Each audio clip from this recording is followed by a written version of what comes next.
Welcome back to the Stephen Knight Show. Remember last year we introduced a new segment called HBCU Money with William Foster. He's here to join us tonight to help us get our finances in order. Just give us the information we need. We're all trying to do better. What's going on, Mr. William Foster? How you feeling? I'm good, brother Knight. How you doing tonight? Can't complain, can't complain. What do you have for us tonight? So tonight we're going to look at the educational attainment over the past almost 25 years for Black men and Black women.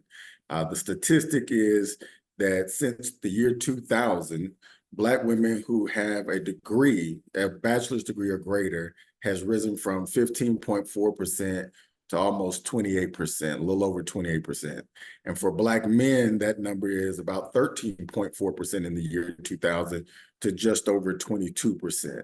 And so what that means is over the past 25 years, Black women in terms of bachelor's or higher education attainment has grown by almost 88%. For African-American men, that number is a little over 70%. And obviously education has major, major economic implications. Absolutely. I was watching something the other day, and it was on CBS Mornings. They were saying how, because a lot of people they don't see the pathway in terms of higher education to be successful, but they were still saying that the statistics show that people that do have higher education still dominate in terms of finances, success, career. And Black women are one of the most educated our population, which is interesting. Well, it's not surprising. I mean, this is obviously a little bit of conjecture what I'm about to say, but have spurred Black women's academic achievement. Part of it is obviously Title IX over the past 30 to 40 years has been a huge, just women in general's movement, being more educated, having more access. In our community, though, there's also been a huge push towards Black women being very educated and Black boys participating more in sports. And there's a huge argument that the investment that the Black community has put on Black boys participating in sports more than anything we have not put in the same investment of their academic achievement. And so the pathway to girls playing professional sports not being there has pretty much allowed more women to become better educated, whereas boys have been kind of pushed into this sports pipeline. And so education has not been at the forefront.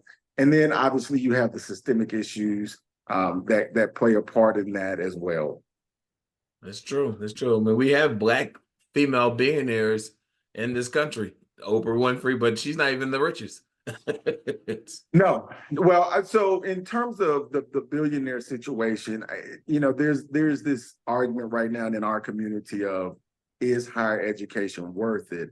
And obviously, if you look at the statistics, we're moving toward a knowledge-based economy. And so education in a number of different forms is still going to be the most valuable thing. Unemployment among those who are educated are lower. Where the friction comes in for a lot of African Americans is we don't see the payoff that our counterparts see.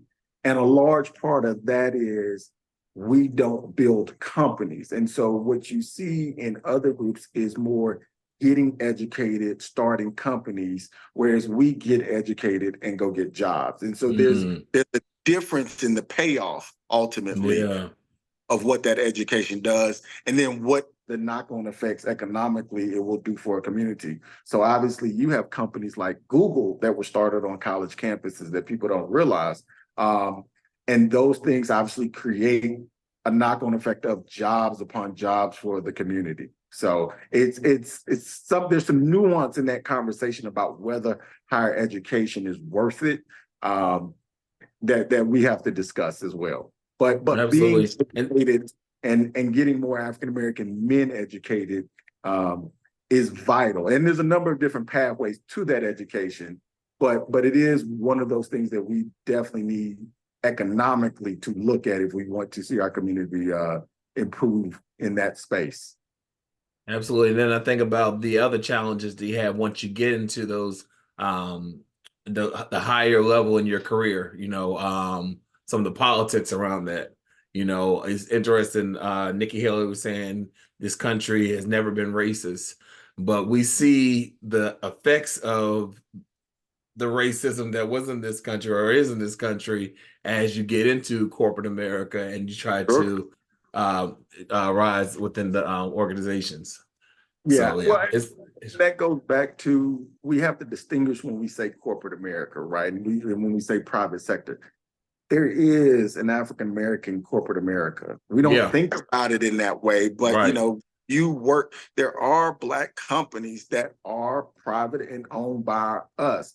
And yeah, so, right, if you look at African American owned banks, for instance, there are mm, more Black women CEOs in African American owned banks than their white counterparts in terms of percentage. So yeah. it doesn't matter whose private sector or whose corporate America you're in. Very true. Very true. Well, where can we learn more about this topic and everything else HBCU Money is offering? So I would visit us at hbcumoney.com. We are moving away from Twitter X more towards Threads and Yeah. Instagram. So that's where you can really find us these days. All right, William. Well, thank you as always, and we'll see you next week. All right, right back after this.